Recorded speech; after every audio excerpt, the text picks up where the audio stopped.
Good evening and welcome to the June 28, 2022 regular meeting of the Gaston County Board of Commissioners. My name is Chad Brown. I serve as the chairman of the board as well as the commissioner of Riverbend Township. I would like to welcome our viewers and thank Spectrum Cable and AT&T for making this possible for our citizens. For our television audience and live streaming audience, I would like to present our Gaston County Commission beginning on my far right. Tracy Philbeck, Dallas Township. I'm Ronnie Worley, South Point Township. Good evening, Bob Hovis, Crowders Mountain Township. Kim Johnson, Gastonia Township. Good evening, Tom Kigger, Gastonia Township. At this time, I will ask for the invocation, the Pledge of Allegiance. The invocation will be given by Commissioner and Vice Chairman Hovis, and the Pledge of Allegiance led by Commissioner Worley. If you'll please stand. Please bow. Gracious Father, we come to you today to take care of the business of the county. Father, we come to you with prayerful consideration of all items that our government oversees. Father, continue to bless us and bless this county and give us the grace, the courage, and the intelligence to make Gaston County continue to be a shining star. We ask that in Christ's name. Amen. Would you join me in the pledge? I pledge allegiance to the flag of the United States of America and to the republic for which it stands, one nation, under God, indivisible, with liberty and justice for all.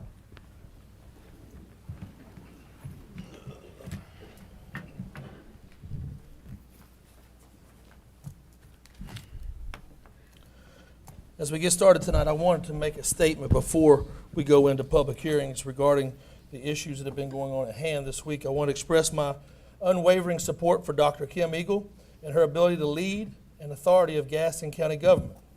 As the board, we direct policy, and Dr. Eagle is responsible for the day-to-day management activity of Gaston County. As a timeline of what happened in this situation, we have spoken about different things over and over about what is best for this board and how we look at things for taxpayer dollars. We did come to our an issue in the past weeks that we were making decisions based off of current events that are happening, and it is not true, and I want to make sure we address that. I've also met with the chairman of the museum, Ms. Kim Norwood, to make sure that anything that goes on, and we and her have been assured each other that we would work hard to make sure that this goes to an issue that goes away, because it's not something that happened as a direct relation to what it was portrayed. So I wanted to make sure that went out, and I'll turn it over to Vice Chairman Hovis if you wish to say anything. Certainly, Mr. Chair. This board has, since the day she arrived, unwaveringly supported Dr. Eagle in her efforts to take care of the administrative function of Gaston County. Some of these items that have been said to be under our purview are not under our purview. They fully fall in the manager's office, and I don't think anything has happened that's caused us to lose appreciation for the job that she does. There's information that has been out there that's not 100% factual. It's really a human resource issue. It's a personnel matter, and those have been handled in the utmost decorum and concern for all those involved. So I want to say that on my behalf. I can't speak for other board members, but she has my unwavering support and will continue to, because she has moved us forward in so many aspects with leadership and professionalism. And we're very fortunate to have her. And if the other board members wish to say something, they're welcome to say something too. Thank you. Any other board members wish to speak at this time on this matter? Mr. Philbeck. I would just echo what the chairman and vice chairman said. Fully support Dr. Eagle. She has done an outstanding job.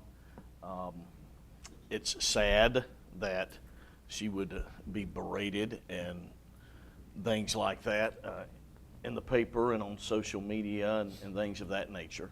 But we support you, stand behind you. I do 100%. I haven't heard anybody on the board speak any differently than that. Thank you, Mr. Chairman. Any other comments?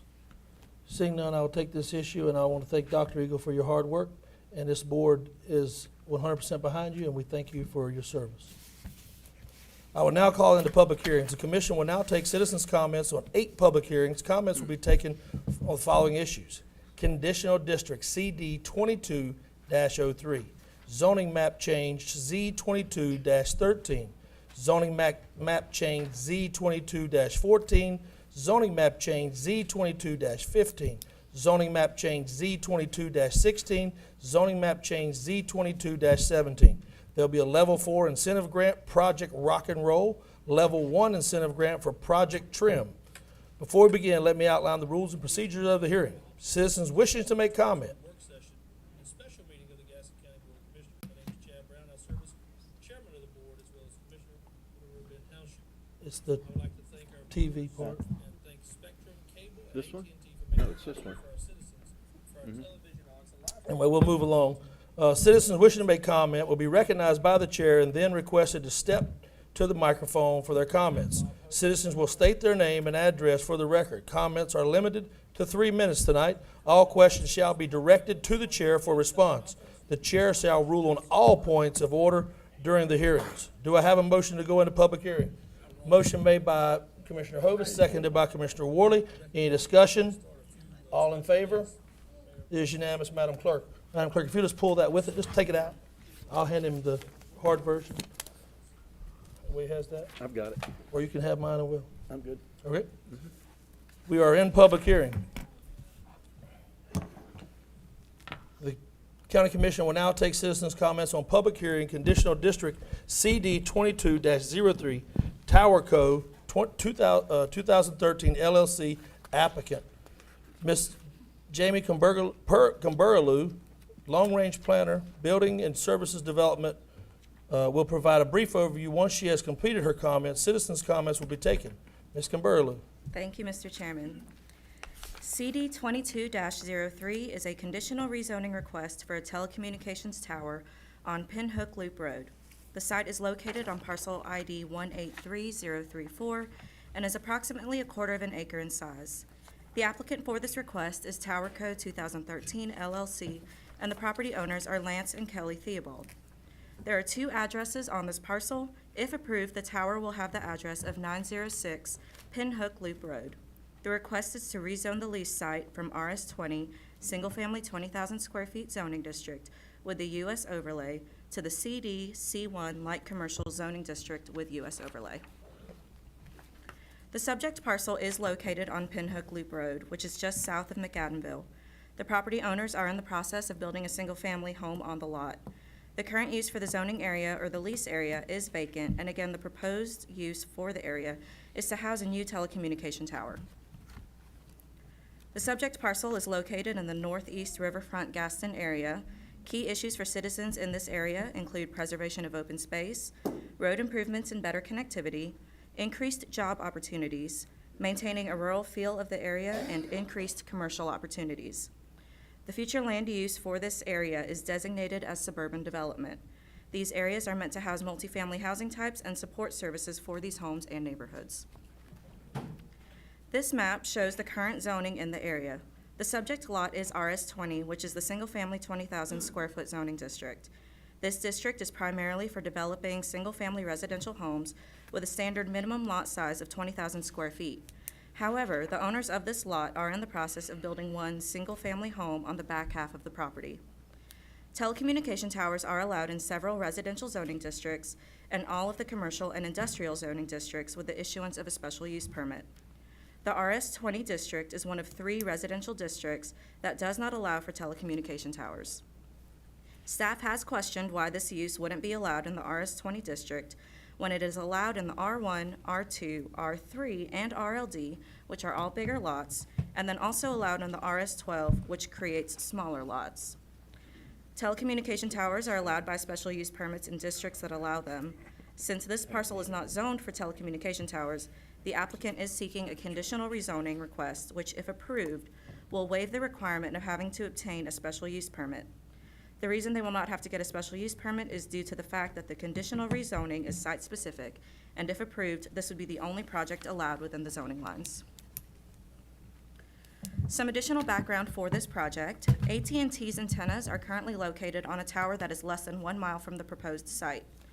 The property owner of the current tower is not renewing the ground lease, so AT&T needs to construct a new tower in order to maintain service coverage. The proposed tower will allow AT&T to relocate their antennas and provide other companies the opportunity to co-locate on the proposed tower. The map on the left shows the current signal coverage, and the map on the right shows what the coverage will be decreased to once the tower is removed. The areas in red have the lowest level of service. These maps show the difference between the coverage without the current tower and coverage with the new proposed tower. Something to note about AT&T is that they are the sole provider of the FirstNet service. FirstNet is the independent authority established by Congress to deliver a nationwide network dedicated to public safety. Basically, this means that the first responders that are signed up with this program have a dedicated fast lane that provides secure connectivity in emergencies. It is priority access service for our first responders. Staff did do some research and confirmed that the cities of Belmont, Mount Holly, and Cherville participate in the FirstNet program. This is the site plan being proposed by the applicant. The zoning area will have the same boundary as the lease area.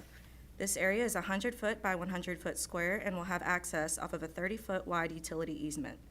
The easement access will be off of a private drive on Pinhook Loop Road, which is a public right-of-way. The site will have an address sign at the entrance to the driveway or access easement. This image was taken from our 2022 aerial photography collection. You can see the house that the property owner is building and the driveway to that house. The site will have another access easement coming off of the driveway that is already there. We can also see that Duke has a large right-of-way that cuts through the property as well. On the north part of the site, we have residential homes. The homes are a mix of stick-built and manufactured housing. The applicant's team did hold 2 public information meetings. There were no attendees at either of the meeting, and staff has not received any calls or inquiries about this project.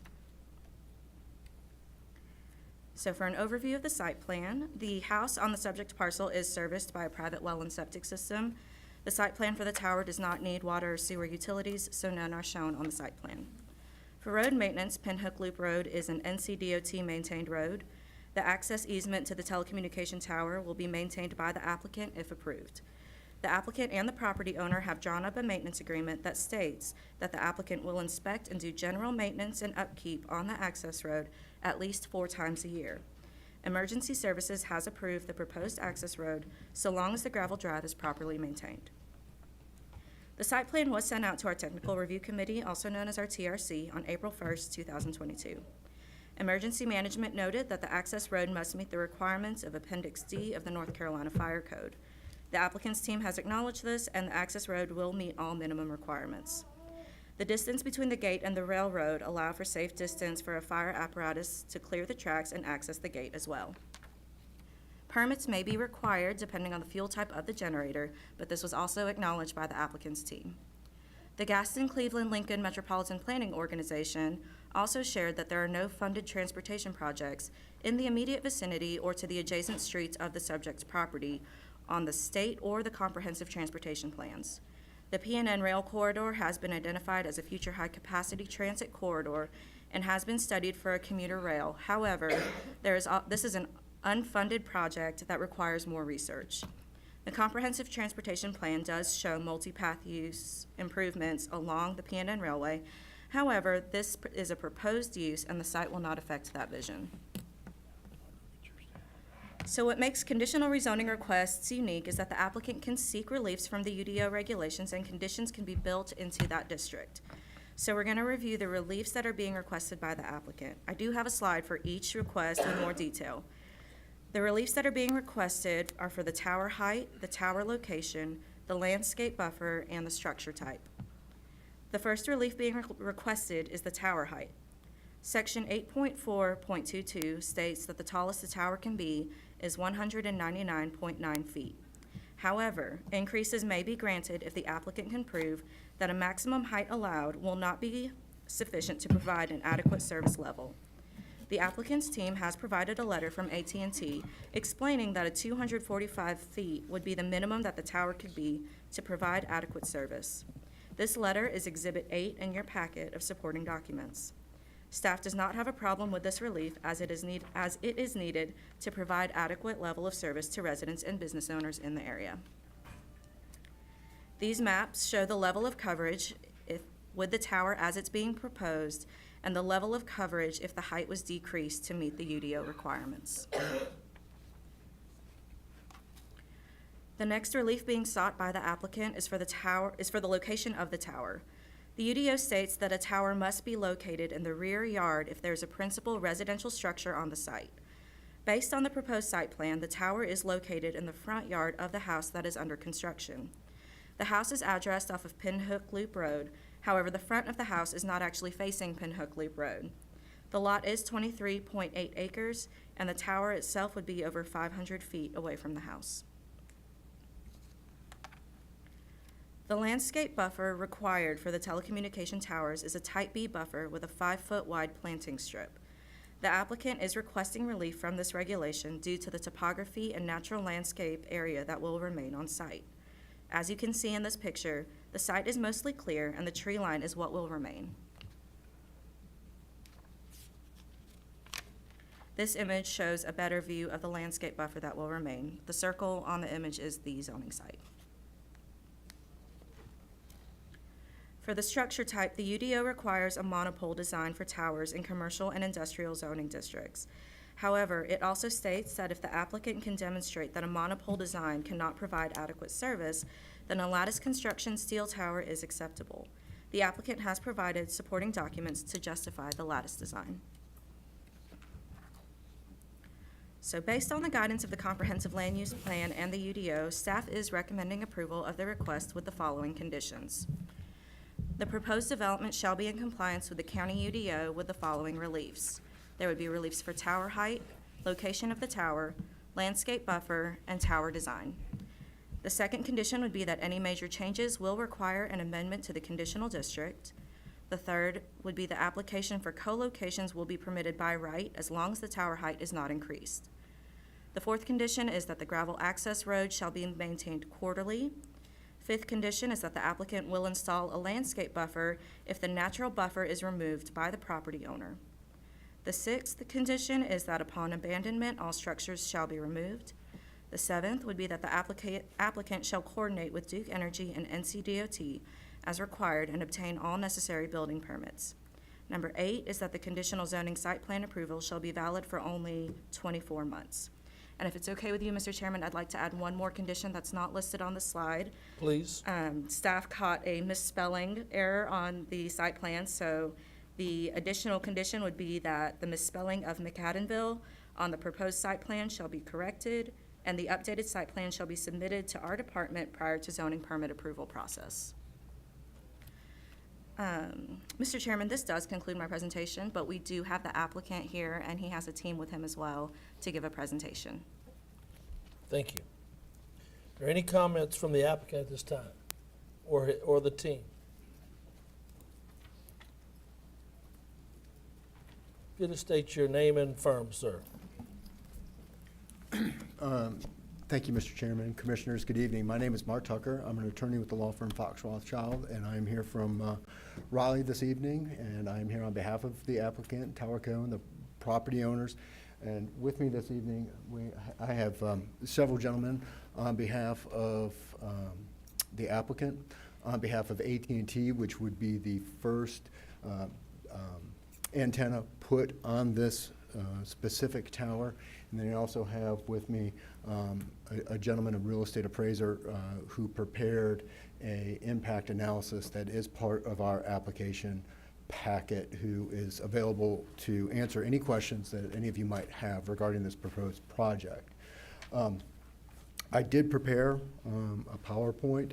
Staff did an outstanding job presenting the project.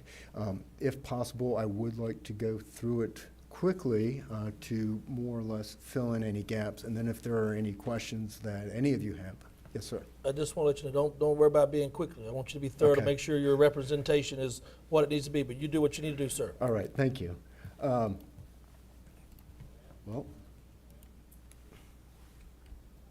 so as you heard, we are here today asking for approval of our application for a conditional district rezoning from the RS20, which is the current zoning, to the C1 light commercial district for just a portion of the property. As you heard, the property owners are Lance and Kelly Theobald. I was in touch with Mr. Theobald yesterday. He did intend to come here tonight and speak in support of our application. He had to go out of town at the last minute for a business trip. I do have an email from him that at the end of my presentation, I would like to share with the board. As you've heard, this is for a telecommunications tower. The proposed height of the tower is going to be 250 feet. On top of that will be a 6-foot lightning rod, so the total height would be 256 feet. The type of tower proposed is a lattice structure. You have heard that from staff that what is driving our request for the new tower is that the current tower that AT&T's antenna and other carriers was located on, it is a Crown Castle tower about 3/4 of a mile from the current site. The property owner has decided not to renew the lease agreement with the tower provider, and so the telecommunications companies, AT&T and the other carriers, are now having to come off that tower. This tower, AT&T, will be the first tenant. There will be space on this tower for 2 additional carriers. In my presentation, you've seen the site location. Staff presented that for you, the zoning. The site plan itself, just to elaborate a little bit, you can see the area, the leased area. That is a 100 by 100 foot area. Within that leased area, there will be a 60 by 60 fenced-in area where we will have the required fencing and barbed wire, and within that area will be the telecommunications tower itself. Here is a diagram showing just that. You can see the telecommunications tower there in the center, and then the site is accessed by a 30-foot wide ingress-egress easement. Here is also, and these materials are again in our application as part, or the drawings are part of our application packet.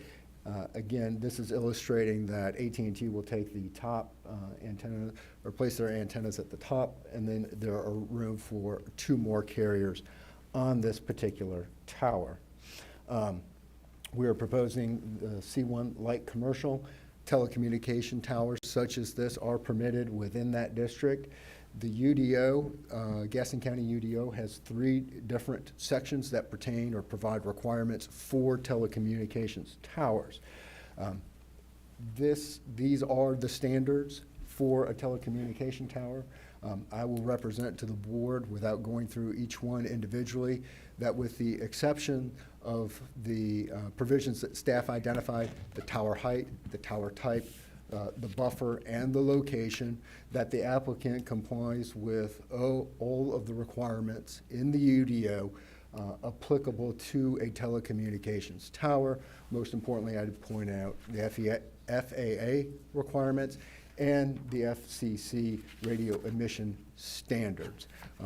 The other comment I'll add on here is that we did hold 2 community meetings. We came out, myself and a representative from TowerCo, the applicant. We were at the site for several hours one afternoon, and then came back and were at the site one evening.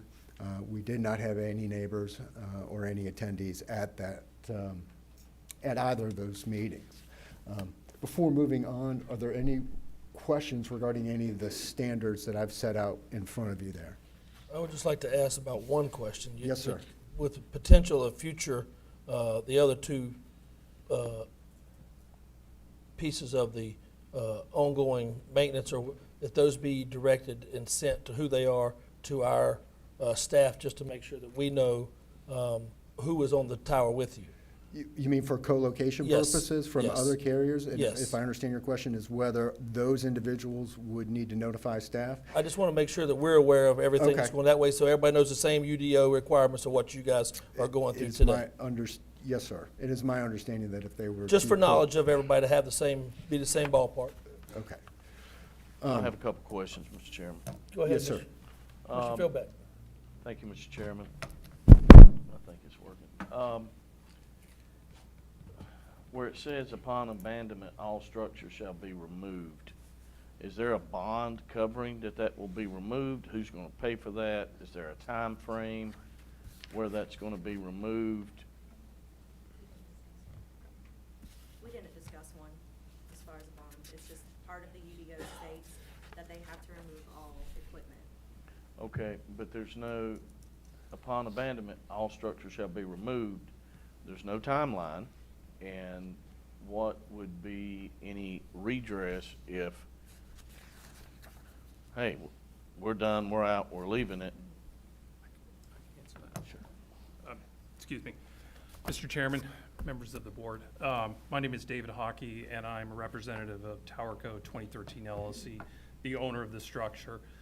As far as protections to answer your question for removal, the lease that we have executed and entered with the property owner, one of the clauses within that lease, and we are certainly happy, and in fact, I think we did provide a copy of it, but if we haven't, I'm more than happy to provide a copy to staff.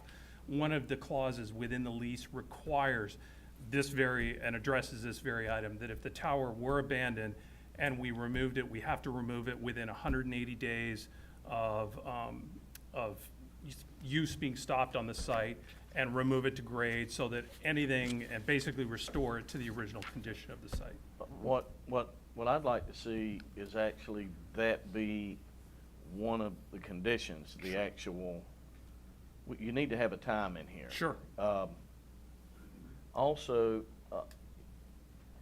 I see that we're moving from 199 feet to 250 feet plus the 6 foot, so we're looking at 256 feet, basically.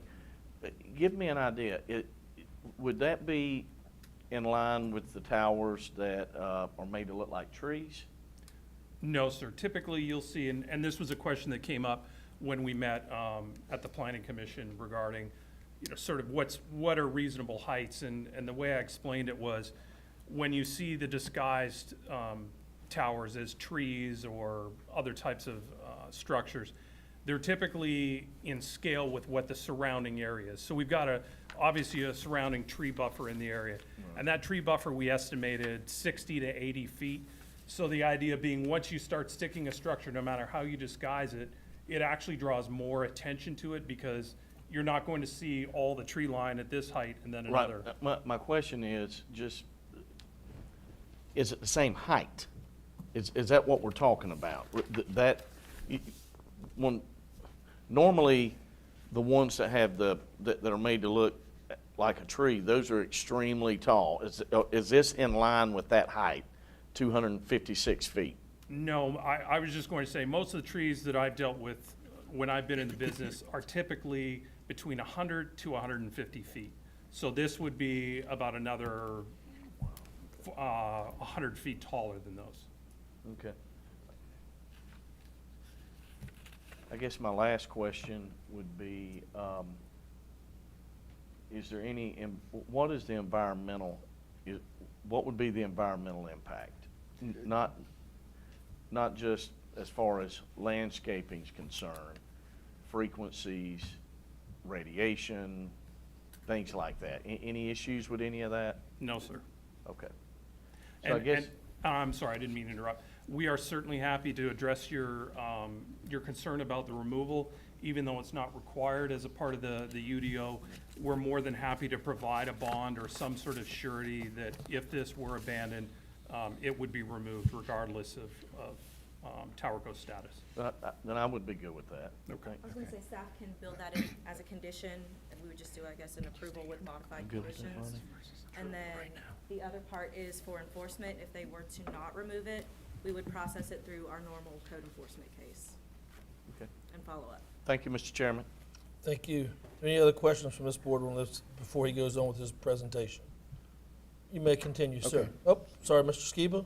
I was just gonna say, at the end of this, we'll need to take a pause for us to add that condition now before the approval. Since it's a conditional district, it's gotta go in now. So I will, before we call for a discussion, we'll have that added on our side. Yes. And that way, They'll have to- approval, modification, you said, Approval with modification to the conditions. Okay, and I'll address that when we start. Go ahead, sir. Okay, thank you. Just to continue, and I'd ask Mr. Hockey to come back up here about, you heard there are 4 items that we are seeking some relief from. 1 is the ladder structure, 2 is the height, 3 is utilizing the trees as a buffer, and what I don't have listed here is the rear versus front yard, as you heard from staff. You know, the area facing the roadway is considered the front yard, although in this case, the property owner's front of the house is facing the river on the property. But with respect to why we need to utilize a lattice type structure here, I would ask Mr. Hockey to address that for me, or for us, quickly. So, Thank you. The industry typically uses as sort of, there are thresholds for height. And what you look as the single body pole, monopole, what we call it, is up to a height of 195 feet or 199. That's usually the break point. Anything above that, because of structural design limitations, how the steel is fabricated, and the stress that goes onto something once it gets that tall, they have to essentially spread out the stress and the impact of a structure that goes above the 200 feet into what they call the self-support. So essentially you go from a unipole type structure to a 3-legged structure which spreads out the stress over a larger area, because you get that certain height, especially when you put those antennas, different antennas, as we said, it's designed for 3 carriers, when you put that kind of weight on the tower. So as a result, the fact that we needed for coverage purposes to go above the 200-foot level automatically triggered the need for changing the design from a monopole to what we call the SST, or the self-support tower. As far as the need for above 200 from a coverage standpoint, I'll leave that to be addressed by AT&T, and we have a representative here for that. So with that said, Paul, I'd like to introduce a representative from AT&T to address the need for the height of the tower and how it affects the coverage in the area. Chairman, members of the board, my name is Paul Petrarco, Senior RF Design Engineer for AT&T. My address is 208 North Caldwell Street, Charlotte, North Carolina. So they can see. Okay, so the plot you see in front of you right now is our current coverage. This is at our site that's within the town of McAdenville. So that site's going to be going away. And you can see the loss of coverage we have, the red and the white, which is no coverage within that area. So, and then with the introduction of the new proposed tower, we're going to fill in that gap and have good services within the town of McAdenville and Interstate 85. Any questions? Thank you. With respect to the buffer, or the request to use the mature existing trees on the site, just real quick, based upon the location of this tower, you can see the setback requirement is 187 feet. With respect to the property to the north, this tower would be approximately 190 feet. From the southeast, 564, and then from the river itself, 856. So it has got some, it is well positioned on the site, and there's a lot of buffer in between where the proposed tower is going to go and any adjacent properties.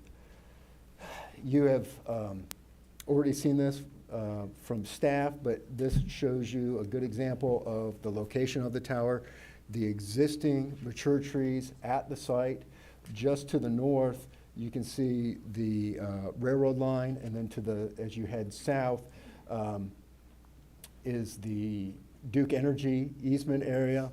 And then, I don't have a pointer, but on that clump of trees just to the south of the Duke easement, that is where the property owners are building their house up near the river. Some of the other UDO requirements that apply to a telecommunications tower is that the tower itself will not endanger the public health or safety. I would submit that the proposed tower will actually improve the public health and safety. Cellular service, wireless communications are becoming the predominant means of communication by all individuals. They are increasingly replacing landlines for emergency purposes. I think in particular, individuals rely on their cell phones. So by allowing this tower to go in and allowing AT&T and other carriers space on the tower, AT&T and these carriers will be providing access to reliable coverage to the residents and the businesses in this area. In addition, as you've heard, it will comply with all FAA requirements. It will comply with all FCC emissions. And staff provided a little bit of information about FirstNet. We will provide that service as well. Real quickly on FirstNet, it was the result of or post 9/11, and the idea being is if you've ever been to a large event, sporting event, concert, something of that, you get a lot of people together, your cell phone isn't going to work as well as it normally would. The idea behind FirstNet is that AT&T with the federal government have a partnership to implement this across the country, and what they are doing is essentially providing preemptive service for our first responders. So if there is a disaster, a natural disaster, or an emergency or something to that effect, first responders get priority for the wireless or broadband communications. One other aspect that we've included in our application packet is there is a signed and sealed letter from a design engineer. In the unusual event, if there should be a failure of this tower, it would collapse within that leased space, within that 100 by 100 foot area. It would not impose any sort of problem for any of the adjacent properties or anything along those lines. It is an unmanned facility. There's no traffic. There will be routine maintenance visits. It's not requiring any utilities, public services, no orders, no noise. It is a benign existence.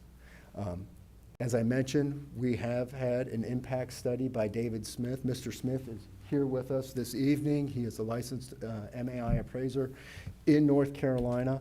His impact analysis study is part of our application packet, but as you can see, it is his conclusion that the proposed tower will not substantially injure the value of adjoining or abutting property and that it will be in harmony with the area.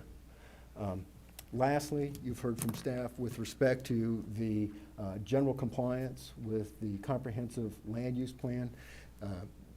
My interpretation of the comprehensive land use plan is the preservation of open space, maintaining a rural feel, yet providing a neighborhood atmosphere and light commercial use. The C1 district fits that.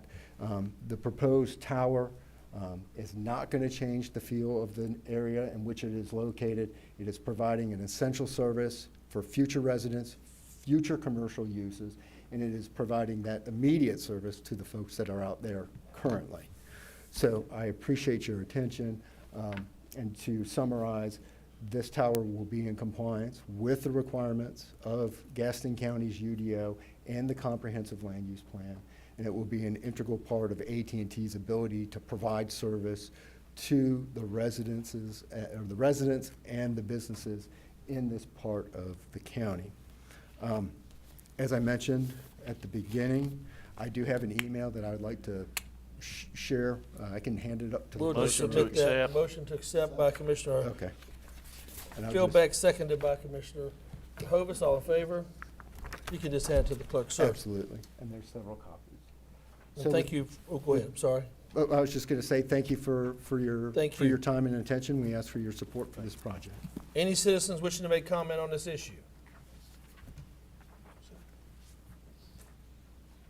Seeing none. Any questions from the Board of Commissioners? Seeing none as well, I will now declare the public hearing closed. I will now ask the Mr. Stetzer, our county attorney, for his summary, please. Thank you, Mr. Chairman. The Planning Board did review this and found it to be consistent with the Comprehensive Land Use Plan and did recommend approval by unanimous vote. Thank you, sir. So what we'll be voting on, just so you guys know, we'll take a motion, a second. I'll add the discussion once again. Do I have a motion for this? Motion made by Commissioner Philbeck, seconded by Commissioner Hovis, with the discussion of number 6 on your conditions being modified to state, upon abandonment, 90 days, all structures must be removed and grade returns fulfilled. Also, security bond is required for item as put in by Ms. Kimberglou on condition number 6 modification. Commissioner Worley. Well, Mr. Chairman, I understood that their lease agreement that they have with the property owner gave them 180 days. Do we want to change that? I thought 180 days would be more reasonable to We give had them. put it in at 90, but any objections for 180? What? Mr. Kimberglou, if you'll put that to 180 days, if that's okay Absolutely. with your staff? Yes. It is. We'll go to 180 days with the same modifications, with the outstanding of all modifications for number 6 on staff modifications. All in favor? We'll now turn it over to Mr. Stetzer again for his summary. Thank you, Mr. Chairman. This is consistent with the future land use plan. The proposed use is consistent with the vision and goals of the comprehensive land use plan, as it will provide an essential service to the area which can allow for increased commercial opportunities and allow the area to be more of a suburban development as envisioned by the comprehensive land use plan. The proposed use also meets goal number 3 of the comprehensive land use plan, which is to improve energy, water, and telecommunications throughout Gaston County. This project will extend service and increase outreach into more communities. Thank you, sir. Thank you, gentlemen. Welcome to Gaston County. The Gaston County Commission will now take citizens' comments on public hearing, zoning map change Z22-13, Robert Curtis Grindstaff applicant. Again, Ms. Kimberglou, our long-range planner, will provide an overview. Once she has completed her comments, citizens' comments will be taken. Ms. Kimberglou. Thank you, Mr. Chairman. Z22-13 is a general rezoning request for parcel ID 146582 from the R1 Single Family Limited Zoning District with U.S. Overlay to the C1 Light Commercial Zoning District with U.S. Overlay. The applicant and property owner is Robert Curtis Grindstaff. The parcel is located in the southern part of the county. The subject parcel is primarily surrounded by residential properties with some industrial businesses located along Highway 321. This lot is located in the Garden-Gaston area of the Comprehensive Land Use Plan. Key issues for citizens in this area include improvements and better connectivity to other areas of the county, another bridge crossing the Catawba River, increased walkability and connectivity between communities, and continued coordination amongst local government agencies and maintaining an enhanced quality of life. The future land use designation of the parcel is rural community. Rural communities are defined as largely rural areas where there is a number of residential buildings on smaller lots built closer to the highway. When driving through these areas, you feel as though you are in a neighborhood. Housing types in the area include single-family site-built, modular, and manufactured housing. There are also established neighborhoods and private lots throughout the area. The subject lot currently houses 1 residential structure and 1 commercial structure that has operated as a woodworking business since before the UDO was adopted. This made the structure and its use a non-conforming situation. This map shows that the lot is surrounded by residentially zoned lots, specifically R1 and R2. And then as we zoom out a little further, we can see some I2 zoned properties and uses along with RS8 and an R3 neighborhood as well. This map shows which property owners were notified with details of this hearing. Staff finds that the application as presented is consistent with the Comprehensive Land Use Plan. The UDO and Comp Plan both state that R1 was the default designation for many lots in the county. Rezoning the parcel to C1 would allow for the existing residential structure as well as the existing commercial structure and would ultimately bring the property into zoning compliance. If approved, any uses allowed in the C1 Light Commercial Zoning District would be permitted in accordance with the standards and regulations of the UDO. Staff has not received any calls about this case. This list shows all who were notified with details for tonight's hearing. The Planning Board did unanimously recommend approval of the rezoning request, as the proposed rezoning is in the rural community, and it is understood that R1 was the default zoning designation for the county. Rezoning from R1 to C1 will make the subject parcel commercial in nature, but still allow for the residential uses to remain on site. Mr. Chairman, this concludes my presentation. Thank you, ma'am. Are there any citizens wishing to make comment or any comments from the applicants at this time? Seeing none, any questions from the Board of Commissioners? Can I make a motion? No, you can't, sir. I will now declare the public hearing closed, and I will ask our county attorney, Mr. Stetzer, for a summary, please. Thank you, Mr. Chairman. As staff mentioned, the Planning Board did consider this issue, found this use to be consistent with the Comprehensive Land Use Plan, recommended approval with a unanimous vote. Motion made by Commissioner Fieldbeck, seconded by Commissioners Hovis. Any discussion? All in favor? It is unanimous, Madam Clerk. Mr. Stetzer, will you please provide the consistency statement? Yes, Mr. Chairman, this is consistent with the future land use plan.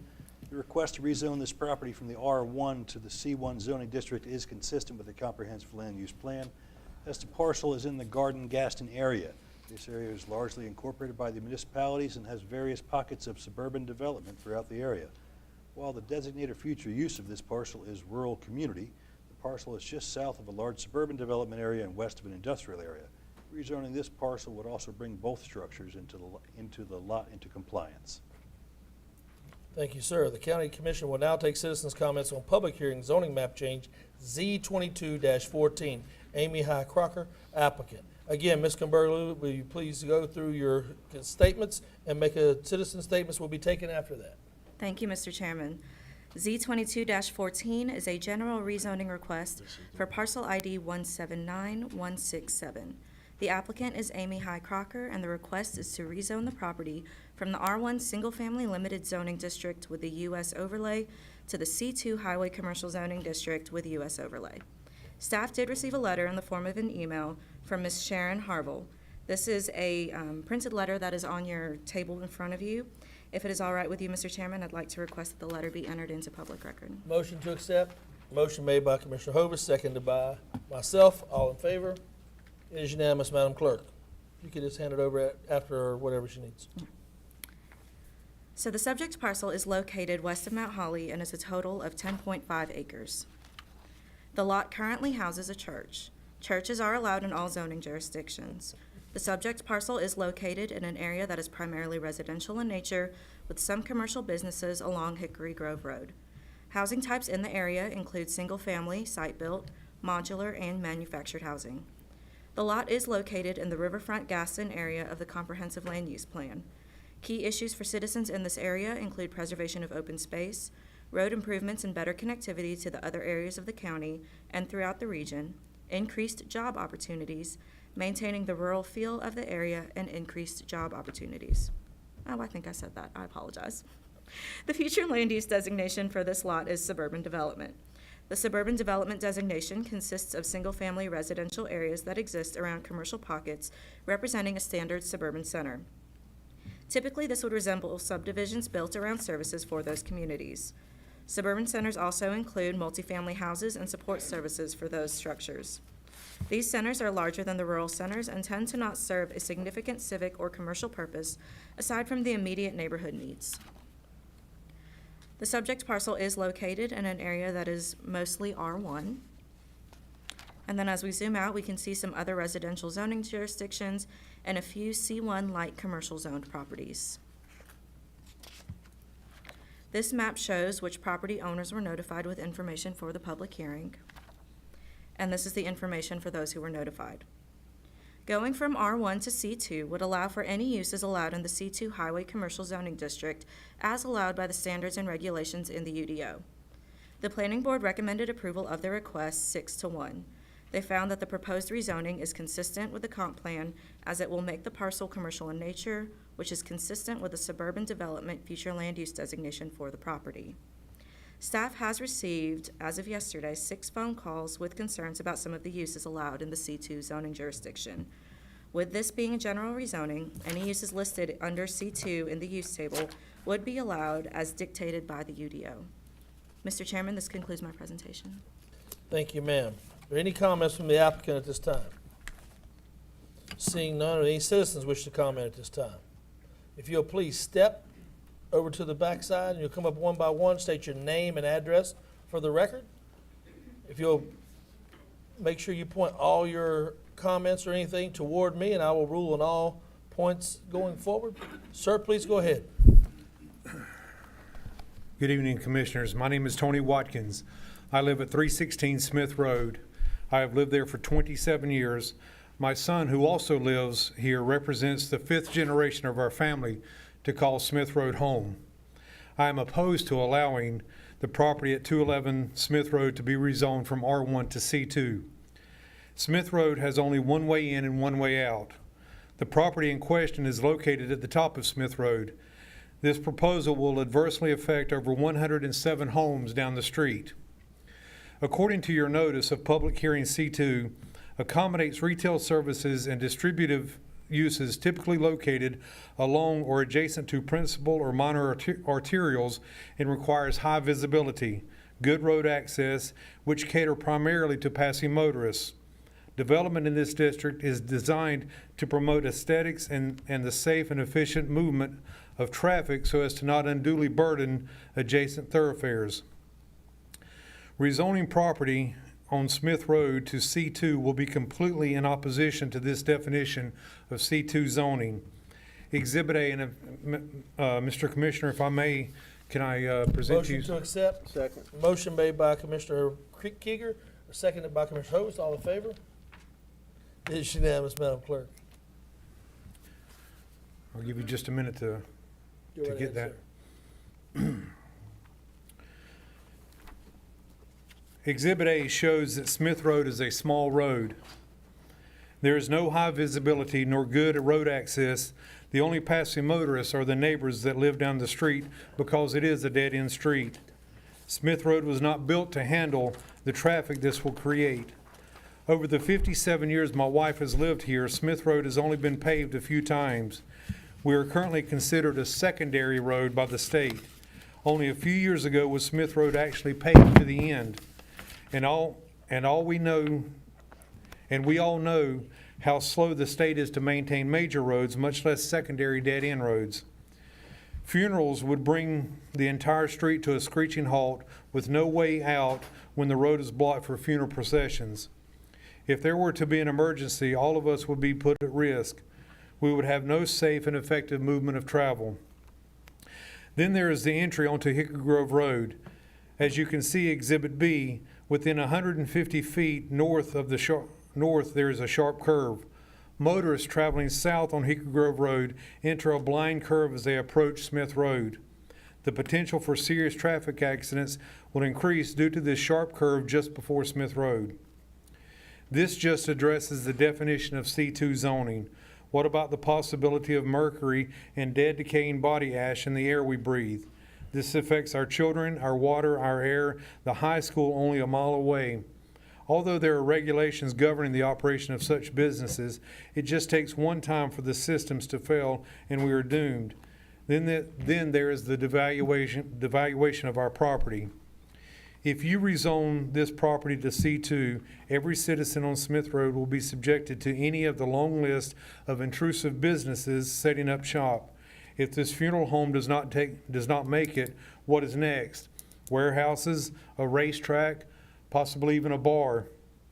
If this rezoning passes, we have absolutely no recourse. We know that, and you know that. We are a long-established neighborhood with families, small children, senior citizens. We care about each other and we care about our neighborhood. And if I can at this time, I would like to ask anybody that lives on Smith Road. No, please come to me, sir. Everything has to I'm come up sorry. here. It's all right. Thank you. Excuse me, Mr. Chair. Can I ask any No, sir. citizens? No, All right. no, all questions have to be pointed to me. Thank you. All right, thank you. Ms. Crocker, who is the property owner, does not live close to Smith Road. I understand she may live in South Carolina. She does not vote in this county or even in this state. Commissioners, we plead to you, the people who put you in office, please do not allow this property to be rezoned to C2. Chairman Brown, please stand up for your Riverbend Township and vote no to this request on this property. You are hearing the Mr. Watkins. voice of your citizens, and please hear us tonight. Thank you, Mr. Watkins.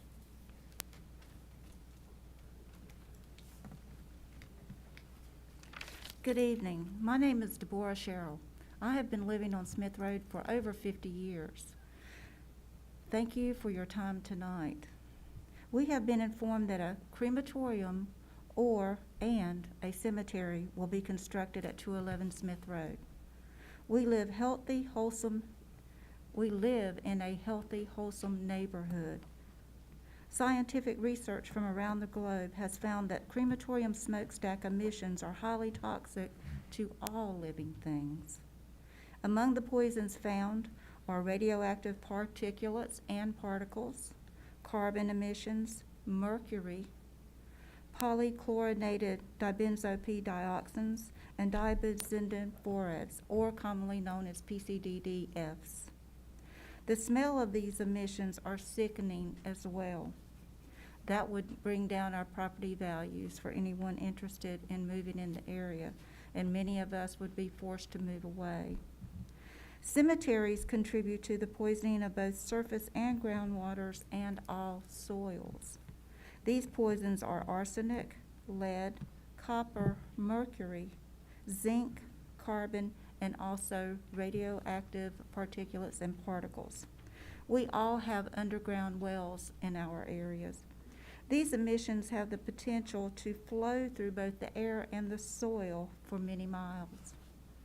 There are thousands of residents who would have their lives, their children's lives, and their grandchildren's lives put at serious health risk.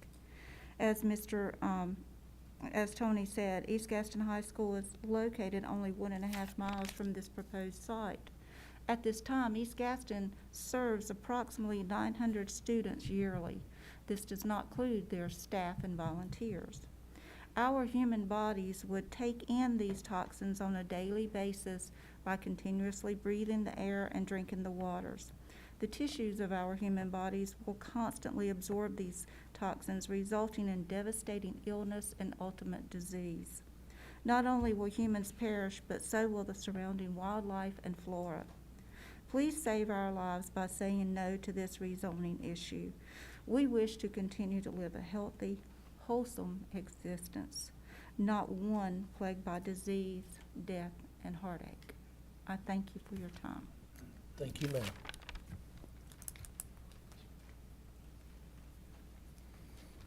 Good evening, Chairman and the Board.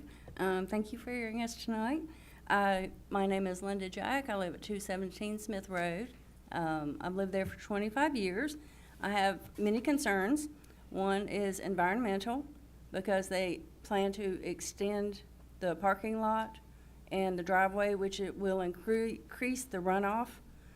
And the other is health, because formaldehyde does leach into the groundwater, and like she said, we all have wells and septic tanks. And the crematorium uses a lot of fuel, and it results in millions of tons of carbon dioxide emissions every year in the United States. And particular matter goes into the air also, such as sulfur dioxide, nitrogen oxides, volatile organic compounds, and heavy metals. And cremation, and up to 7%, the NIH said, can be mercury, which can go into the atmosphere and get seeded into the clouds.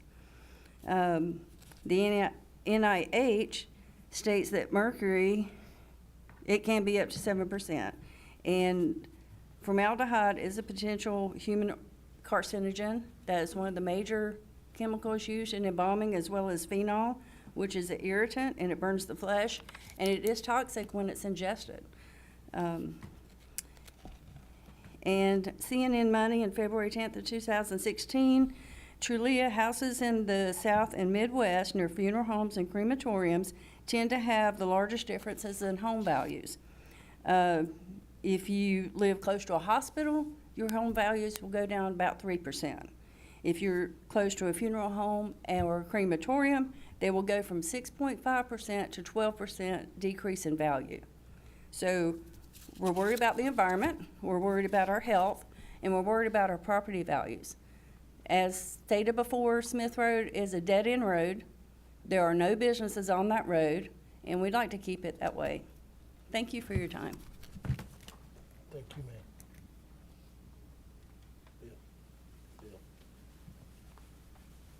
Chairman Brown, members of the board, my name is David Fraley. I live at 201 Smith Road. If you look at the page 59, my lot is number 2, number 1, and number 3 are my parents who are here with me. In addition to everything else they've said, we're opposed to it as well. One reason is that my wife, who's here with me, for the last 16 years has run a home daycare out of our house. We see this place from our front door, and in addition to everything else they've mentioned, we're worried how it will adversely affect her ability to attract future business. We're not sure people are going to want to leave their kids at a daycare next to a crematorium or a funeral home. So that's about all I have to add to what's already been said.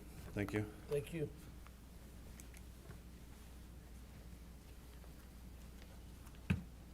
Mr. Chairman, I'm Matthew Mullen, 413 Smith Road. By the way of I'm not going to repeat everything that's already been said, but I did some measurements. Here is the front door of the place that said to the actual doorstep of the high school. That is 3,200 feet.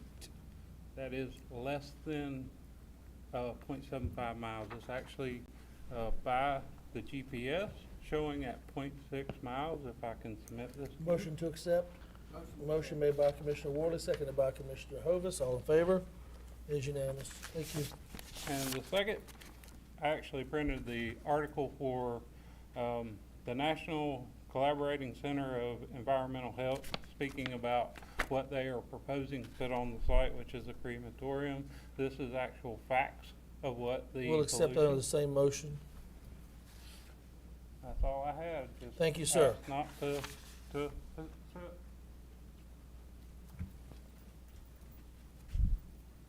Chairman Brown, members of the board, my name is Jo Marie Hogan, and I live one street over on 124 Greendale Drive in Mount Holly, North Carolina. Again, I won't repeat a lot of what's already been said, but similar to the residents on Smith Road, Greendale is also a dead-end street. It's a single residential neighborhood, only one way in and one way out. However, there are several homes. One of them actually was listed number 9, where Jenny Legendy lives. They do connect through from Greendale to Smith. We've had several incidences of people trying to treat those driveways as public thoroughfares when they are private driveways. So again, traffic from funerals is a concern. My second concern is I'm a mother. I have a young 4-month-old son and plan to continue growing my family and continuing. We've lived on Greendale for 3 years, plan to continue living there for a long time, and I'm concerned for his health, for my health, for the health of future children, because the effects of funeral homes and crematoriums can have negative birth defects. Still, birth rates are increased when living close to a crematorium. As the previous man said, there is a daycare located nearby, so I urge you to consider the families within the area and as long as the traffic. Thank you. Thank you, ma'am.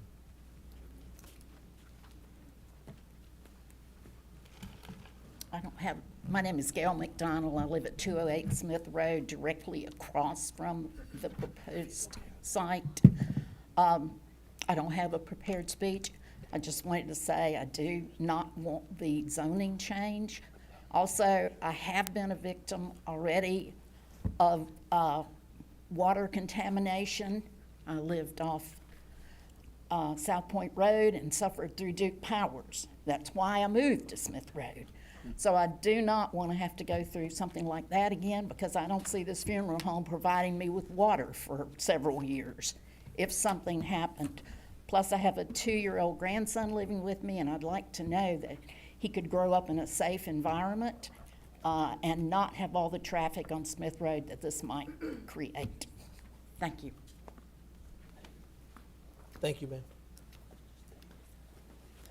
Good evening. My name is Diane Kazaya. I live at 307 Smith Road, And I just wanted to share my profession as a mortgage professional for 25 years. A funeral home definitely has a negative connotation that it could impact our property values significantly, especially with a crematorium. There is a place on the standard Fannie Mae appraisal report that asks for a neighborhood analysis, and that is one of the things that they're looking for. Excuse me. They want to know if there's any types of things like this in the immediate area of the community that could have an impact on the property in the event that it became a foreclosure and they had to, resell it. So I just wanted to speak on that. That's really all I have to say. Thank you, Thank ma'am. you. Sir? Yeah, my name's Roger Willocks. I live at 218 Smith Road. And they basically done said about everything that I was going to say. And I just found out about it Monday, so I really didn't even have time to sit down and write anything. But everything they've said is right. And it's a small little neighborhood, and we don't need a funeral home in the middle of the neighborhood. I mean, that's just the way it is. I mean, and like I said, they basically done said everything. And if I wanted to live by a funeral home, I would have moved 22 years ago and moved by one, and lived by one. So, I mean, and a crematory service. I mean, it ain't no place for it. Thank you. Thank you. Ma'am?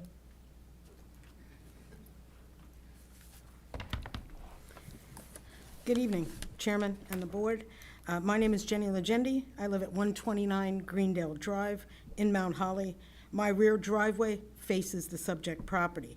I've come tonight to speak on behalf of many of the residents, my friends, my neighbors that contacted me to speak on their behalf about this issue. I ask that you consider, when you consider the applicant's request, that you ask yourself if you're hearing facts or diluted truths or misrepresentations. A fact is my research indicates that Mount Holly is 10.65 square miles with approximately 17,000 residents. It has many miles of shoreline with the Catawba River Basin and Mountain Island Lake. Many of the smaller creeks and groundwater flow into these bodies of water, including a creek that runs into the river that is close by the property that is the subject of the rezoning. Fact, a rezoning of Smith Road to allow for any commercial business will most likely affect the homes and residents in the immediate area. According to the articles I've read, funeral homes and crematoriums are notorious for polluting the air and emitting unpleasant smells. This needs to be fully explored, and we need time to do that. We need to fully discover the facts that will affect the quality of the air we breathe every minute. A fact, the change in zoning from residential to commercial and the presence of a funeral home will negatively impact our property values and the quality of life. Commercial businesses will impact the feel of our neighborhood, the traffic patterns, the number of non-residents entering a compact area around the actual business, and ultimately, the sanctity of our quiet little area.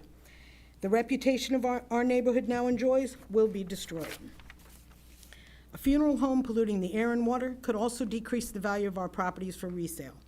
We saw this when I myself also lived on South Point Road during the coal ash fiasco with Duke. Fact, a change in zoning from residential to commercial changes our neighborhood in ways that make it less safe for the young families with children that are moving into our neighborhood on a steady basis. Almost all of the streets around the proposed site are dead-end streets, and the children currently enjoy an unrestricted ability to play in safety. This is due largely to the minimal traffic and an absence of non-residents. An influx of non-residents could increase the crime in our community. I ask you to consider leaving the business traffic up on Hickory Grove Road where it belongs. Keep it away from our quiet side streets. What has been said about this proposed change? Diluted truth. The current property owner has stated to the news media that it has been a church since '96, and it's a church right now. It's just changing to a funeral home. That's only half the story. True, the site is currently a church, and Ms. Crocker has definite plans to change it to a funeral home crematorium. Ms. Legendi? Yes. Your time is up, ma'am. Thank you. Oh, okay. No problem. I can't get any extra time at all? I just have a The little. little lights blinking, sorry. Okay. Thank you.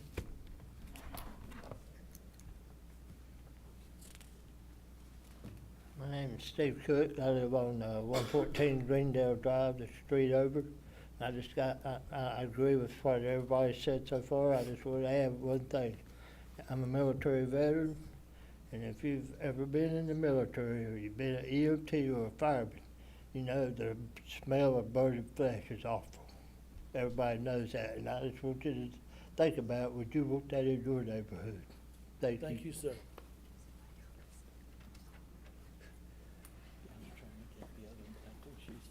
Hi, my name is Courtney Long. I live at 208 Smith Road.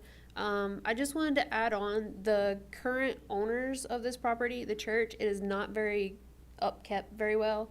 The grass gets kind of high. They have a playground that with one gust of wind could probably be tipped over. So I'm just kind of worried about the property values. If another business comes in, are they going to be a little bit better at keeping up the grounds and the looks of it than now? Yeah, and I have a 2-year-old son, and we live literally right across the street from it, so I'd rather keep our front yard, safe with our animals and my growing family. So, thank you. Any questions from the Board of Commissioners? Mr. Philbeck. Mr. Chairman, I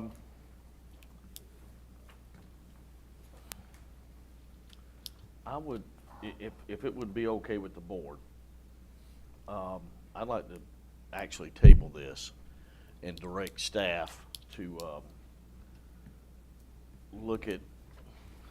give us some research as far as some of these claims. I can't tell you if they're true or not, but I'd like staff to look at that. I think you do need to look at the property values. I also think you need to look at, this has been a one-lane road. What impact would that have? Not saying that we, not supporting or not supporting. I just think we need to get more information. I would make a motion to table. Let me take us out of public hearing in order to vote. Is that correct? Oh, Mr. Keeger. Yeah, well, Still inside of public hearing, so. I know, I understand why Mr. Philbeck would like to table it. I get it. I'm ready to vote on it right now. On one hand, we all know where McLean's is on Central Avenue in Belmont. It's in a great neighborhood, but they have numerous routes to get around it or through it if there were problems. And as Tracy pointed out, it is one lane in, one lane out, and a dead-end road. So, I'm willing to vote against it right now. I would, as the board chairman, I'd like to see it. Yes, ma'am. We do have the applicant here as well. I just want to make sure the word is table or continue for you, Brian. So I would suggest if you're going to do anything, that since it's been opened, that you would continue it until the next meeting. Yeah, Mr. And Chairman. then I would like to add that if we do research, it would be for all commercial uses. Yes. Not just specific. But I do think it warrants tabling. Let's just put this on the board right now. We're gonna, the motion is to table. A second. Well, it would be to continue, as Well, Brian said. Continue as we come out is the word you want used. Yeah, and we gotta come out of public But would hearing we in order have to vote. go out of public hearing? Yep. We'll now come out of public hearing. Do I need to read the consistency statement or anything before? All right, we'll go ahead and vote to table. I'll second that. Any discussion? To continue. Continue. Excuse me, motion is to continue from Commissioners Philbeck, seconded by myself. Any discussion? I do, Mr. Chairman. Yes, sir, Commissioner Worley. It may be in the interest of the applicant if she withdrew the application for the C2 general rezoning and maybe look at a conditional use zoning for the property. And a lot of the concerns could be placed, the conditions could be dealt with there, and it may give the community more comfort in knowing that there are certain conditions on that. Let me ask the question for you, Commissioner Ward, just to clarify. Would you rather her do that outside? That way she gets the opportunity to figure out what she wishes to do under your purview with the continuance?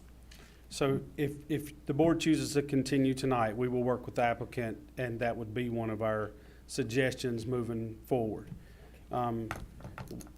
With a conditional district, it has to be something that is asked for. It can't be something that we place on top of them. So, But I believe some of the community concerns could be addressed with conditions, maybe not all of them, but certainly some of them could be worked through, if that would. I would agree with that. So we have a motion to continue, seconded by myself. All we are is discussion. We're out of discussion right now. One last, are we gonna look at the road issue? So, two things that I will add. If you're gonna continue it to the next meeting, I would ask that you give us some guidance as to why you're continuing and what staff is to do in between time before us to come back with what that you're looking for. If traffic is an issue, if working with the applicant, that sort of thing. My motion is to continue. We can do it the next meeting or the next. I'm not really concerned about that. Okay. But I would like to do an impact study as far as traffic is concerned, environmental concerns, and any other concerns that were raised by the residents here tonight. Okay. That's my motion, Mr. Chairman. I will second I'll that. second. Go ahead. Who seconded that? I'll Commissioner second Warner? that. Okay. Any other discussion at this time? All in favor? All against? 5-1, Madam Clerk. We'll now move back. We're back into public hearing. The commission will now take citizens' comments on public hearing zoning map change Z22-15. G. Scott Holmesley and Robin H. Holmesley applicants. Again, Ms. Kimberlew, our long-range planner, will provide an overview, and once she has completed her comments, citizens' comments will be taken. We'll wait just 1 second while everybody leaves the room.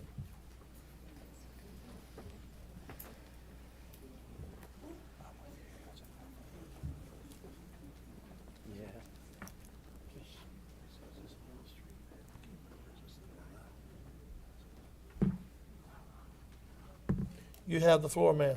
Thank you, Mr. Chairman. Z22-15 is a general rezoning request to rezone 10 acres out of a total 17-acre property from the R1 Single Family Limited, the R2 Single Family Moderate, C1 Light Commercial, and I3 Exclusive Industrial Zoning Districts to the R1 Single Family Limited, R2 Single Family Moderate, and C1 Light Commercial Zoning Districts.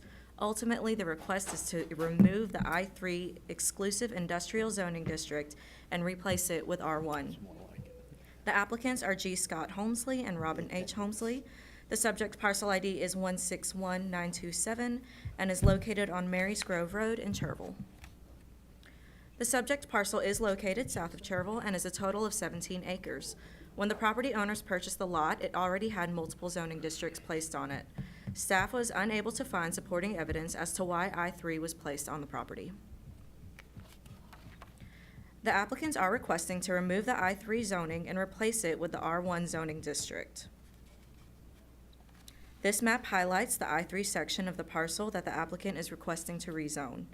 This area is just outside of Cherville's ETJ and has 4 different zoning districts. The parcel is located in the rural Gaston area of the Comprehensive Land Use Plan. The future land use designation of the parcel is rural. Rural areas are characterized as having plenty of open space, farmstead housing, and space for agribusiness. This map shows who all was notified with information for tonight's public hearing, and this is the information of those property owners. Staff finds that the application as presented is consistent with the Comprehensive Land Use Plan. The Planning Board also unanimously recommended approval of this request. Staff has not received any phone calls or inquiries about this case. Mr. Chairman, this concludes my presentation. Thank you, ma'am. Any citizens wishing to, or the applicant wishing to comment at this time? Seeing not, any citizen wishing to comment at this time? Seeing none, any questions from the Board of Commissioners? If there are no additional comments, I will declare the public hearing closed. I will ask County Attorney to summarize the Planning Board's recommendation. Mr. Stetzer. Thank you, Mr. Chairman. As staff mentioned, the Planning Board did consider this issue. They found this to be consistent with the Comprehensive Land Use Plan. They recommended approval by a unanimous vote. Thank you, sir. Is there a motion? I'll make a motion to Motion made accept by it. Commissioner Kieger to accept, seconded by Commissioner Johnson. Any discussion? All in favor? It is unanimous, Madam Clerk. Mr. Stetzer. Thank you, Mr. Chairman. The request to rezone this property from the R1, R2, C1, and I3 zoning districts to the R1, R2, and C1 districts is consistent with the comprehensive land use plan, as the future land use designation for the parcel is rural. Rural areas are characterized as having plenty of open space with farmstead housing and agribusiness. Removing the I3 zoning will make this property residential and commercial in nature, which is the vision of the rural Gaston area as outlined in the comprehensive land use plan. Thank you, sir. The County Commission will now take public hearing zoning map change Z22-16, Pharaoh Gassimi. I'm sorry if I said that wrong, sir. Please forgive me. But I will now ask Ms. Jamie Kimberlew, our long-range planner, will provide an overview as completed her comments. Citizens' comments will be taken. Ms. Kimberlew. Thank you, Mr. Chairman. Z22-16 is a general rezoning request for parcel ID 175091. The applicant is Farouk Gassemi, and his request is to rezone his property from the R1 Single Family Limited Zoning District with the US and CH overlay to the C1 Light Commercial Zoning District with US and CH overlays. The subject parcel is in the northeast part of our county. The property has a residential structure and evidence of commercial use. Rezoning the property to C1 would allow the residential and commercial use to be brought to bring the lot into compliance. This map shows that the immediate area is mostly zoned R1. The C1 zoned lot that you see on this map, it was a general rezoning case from earlier this year. This was the case that had the existing catering facility behind the residential home. This is a zoomed out version of the zoning map. On it, we can see some C1, C3, and I2 zoned properties. This parcel is located in the Riverfront Gaston area of the Comprehensive Land Use Plan. Key issues for the citizens in this area include preservation of open space, road improvements, better connectivity, and increased job opportunities. The future land use designation for this parcel is Gateway Center. These areas carry the weight of introducing travelers to the county through the look, feel, and the signage within the area. This map shows who all was notified with information for tonight's public hearing. Staff has received one email regarding this application. The email was in the form of a complaint regarding that the owner was running a commercial business on the residential property. This is the information of the property owners who were notified. Staff finds that the application as presented is consistent with the Comprehensive Land Use Plan. The Planning Board unanimously recommended approval of the request as well. Mr. Chairman, this concludes my presentation. Thank you, ma'am. Are there any comments from the applicant at this time?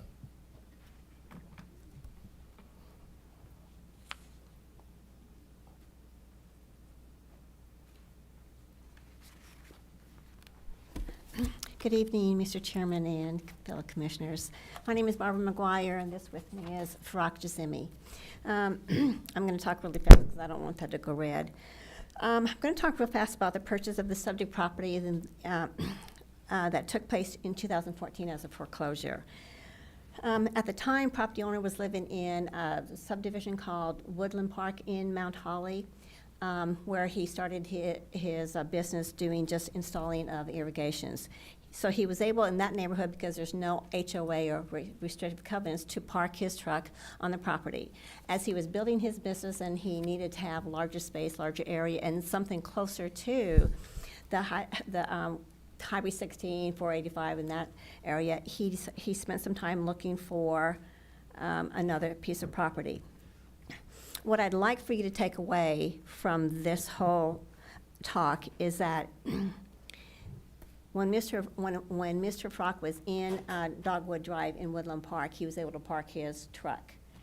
When he moved to the subject property, same no HA, no RCA, no restrictive covenants, he didn't know that there was any difference. He had firsthand knowledge of the subject property having a close proximity to Highway 16, Interstate 185, and because as he left his property on Dogwood to come down 273 to Lucia Riverbend Road that goes from business 16 down to 16. He knew of the speed, which is 45 miles an hour. He knew of the highly well-traveled roadway and all the trucks, all the box trucks, all the kinds of heavy equipment that traversed Lucia River Bend Road. So it never occurred to him not to park his truck there.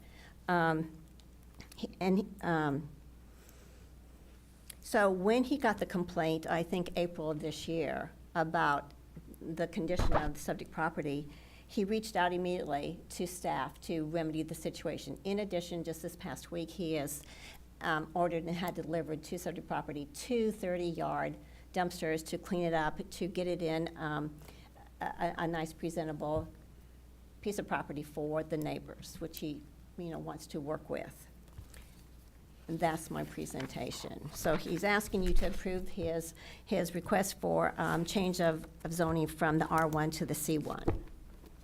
Thank you, ma'am. Yes.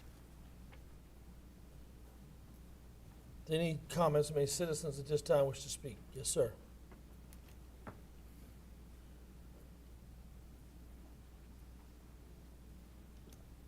State your name and address for the record, please, sir. My name's Charlie Cox. I live at 13452 Lucia River Bend Highway, Mount Holly. And I live right beside of his business.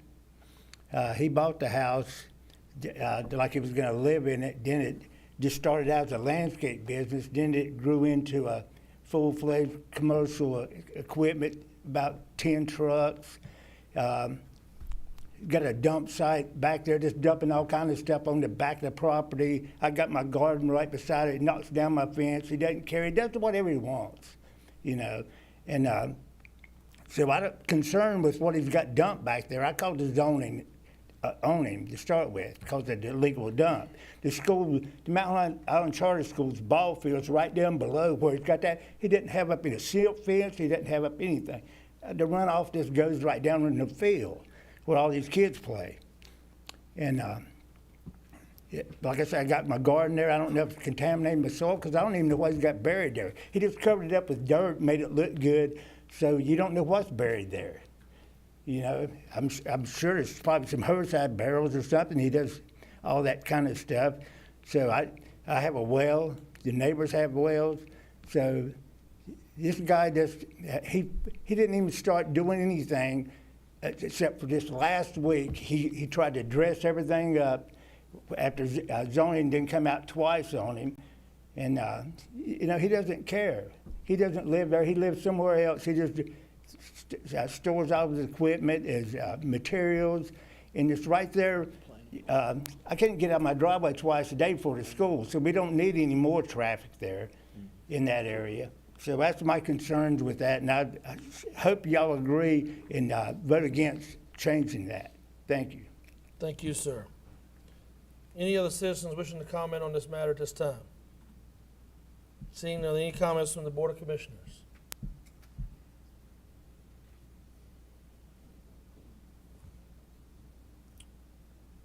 Seeing none, no additional comments, I will declare the public hearing closed. I will now ask the county attorney to summarize the planning board's decisions. Mr. Stetzer. Thank you, Mr. Chairman. The planning board, by unanimous vote, recommended approval and found this to be consistent with the comprehensive land use plan. Thank you, sir. Is there a motion? We're out of public hearing. Is there a motion on this matter?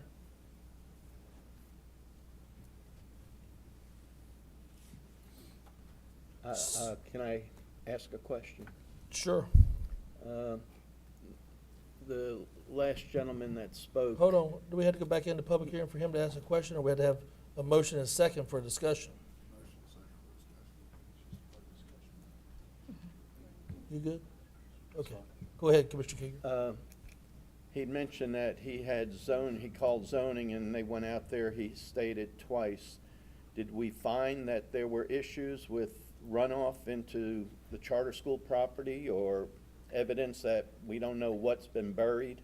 I don't believe that the zoning inspection looked specifically for runoff. That kind of inspection would be done by Natural Resources, but there is an active zoning violation case on the property.